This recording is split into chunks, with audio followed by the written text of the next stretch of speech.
গিয়েছিলেন আম্মাজান আয়েশা রাদিয়াল্লাহু তাআলা আনহার ঘরে, বলে ওখানে বিষ্ণু ইসলামের কবর রয়েছে, ওখানেই কবর। এবং ওই কবর দেওয়ার পরেই ওই কবর দেওয়া ঘরের ভিতরে আম্মাজান আয়েশা রাদিয়াল্লাহু তাআলা আনহা যতদিন বেঁচে ছিলেন ওখানেই ছিলেন কবরের পাশে। এরপরে বাবা মারা গেলেন, আবু বকর, বিষ্ণু ইসলামের পাশে কবর দেয়া হলো, বাবা আর স্বামীর পাশেই থাকলেন। এরপরে ওমরে ফারুক মারা গেলেন, ওনারও কবর দেয়া হলো। কিন্তু এখন তো আর বাবা আর স্বামীর সাথে পর্দা নেই, ওমরে ফারুকের সাথে তো পর্দা আছে। তো তখন তিনি ঘরটা হয়ে গেছে ছোট, তিনটা কবরে অনেক জায়গা স্পেস নিয়ে গেছে। এখন অল্প একটু জায়গা পর্দা টাঙিয়ে দিলেন ওমরে ফারুকের সাথে পর্দা হিসেবে, ছোট্ট একটা জায়গায় যতদিন বেঁচে ছিলেন ওখানটাতেই ছিলেন। ওমরে ফারুক যখন আমিরুল মুমিনিন খলিফা, তখন ছেলে আব্দুল্লাহকে পাঠিয়েছিলেন যে যাও একটা অনুমতি আগে থেকে নিয়ে রাখো আম্মাজান আয়েশার কাছ থেকে, যেহেতু ঘরটা ওনাকে বলে রাখো যে আমি মারা গেলে যেন আমার দুই বন্ধু মুহাম্মদ সাল্লাল্লাহু আলাইহি ওয়াসাল্লাম এবং আবু বকরের পাশে যেন কবর দেয়া হয়। আব্দুল্লাহ এসে বলল, আব্বা জান তো এই পয়গাম পাঠিয়েছেন। আয়েশা রাদিয়াল্লাহু তাআলা আনহা বললেন, আমার খুব ইচ্ছা ছিল আমি আমার স্বামী এবং বাবার পাশে শুব, কিন্তু আমিরুল মুমিনিন যখন চেয়েছেন এটাকে আমি ফিরিয়ে দিতে পারিনি। ঠিক আছে যাও, তোমার আব্বাকে বলো তোমার আব্বাই শোবেন ওই জায়গায়।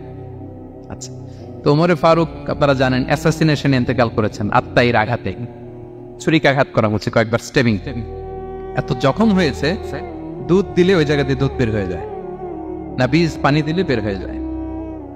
তো সবাই বললো আমিরুল মুমিনিন আপনি এবার ওসিয়ত করেন, কে হবে আপনার পরে লিডারশিপ, কে নিবে? মুসলিম উম্মাত অনেক বড় হয়ে গেছে।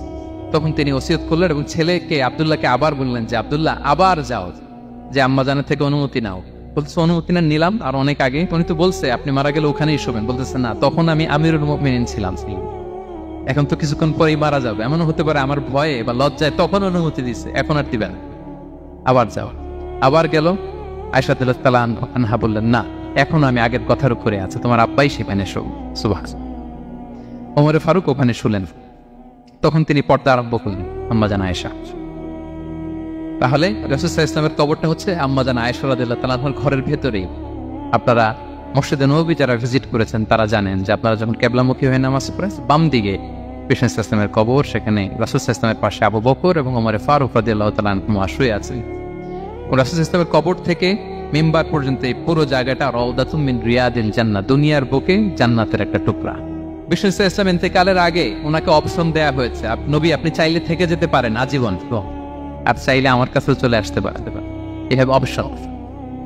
বিষ্ণু ইসলাম তার রবের সাথে সাক্ষাৎকে চুজ করেছেন এবং ইন্তেকালের আগে তিনি পড়েছিলেন আল্লাহুম্মা গফিরলি ওয়ারহামনি ওয়ালহিকনি বির-রাফিকিল আ'লা, আল্লাহ আপনি আমাকে ক্ষমা করুন, আল্লাহ আপনি আমার প্রতি রহম করুন, আল্লাহ আমি আপনার সান্নিধ্যে যেতে চাই, পৃথিবীতে থাকতে চাই। অপশন দেওয়া হয়েছে, আপনার অপশন দেওয়া হবে, হ্যাঁ চাইলে আজীবন থাকেন। আমরা অপশন পেলে তো বলতাম আল্লাহ যা হয়েছে এখানেই থাকতে চাই, কি বলেন?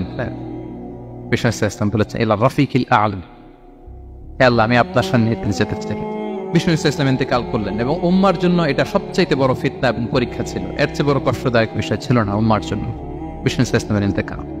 তিনি যখন ইন্তেকাল করলেন সাহাবারা পাগলের মতো হয়ে গেল। ওমরে ফারুক উনি বিশ্বাসই করে না, মানে আমার নবী মরতে পারে এটা উনি ভাবতেই পারেন। উনি নাঙ্গা তলোয়ার বের করে বলতে আরম্ভ করলেন, যে বলবে মুহাম্মদ মারা গিয়েছে আমি তার গর্দান উড়িয়ে ফেলব। পরিস্থিতি অত্যন্ত ভয়ঙ্কর। আবু বকর রাদিয়াল্লাহু তাআলা আনহু তিনি আয়াত তেলাওয়াত করলেন, ওমা মুহাম্মাদুন ইল্লা রাসূল ক্বাদ খালাত মিন ক্বাবলিহির রুসুল, মুহাম্মদ রাসূল ছাড়া কিছু নন, তার আগে অনেক রাসূল চলে গেছে, তিনি যদি মারা যায় বা শহীদ হয় তোমরা কি আবার আগের কুফরিতে ফিরে যাবে?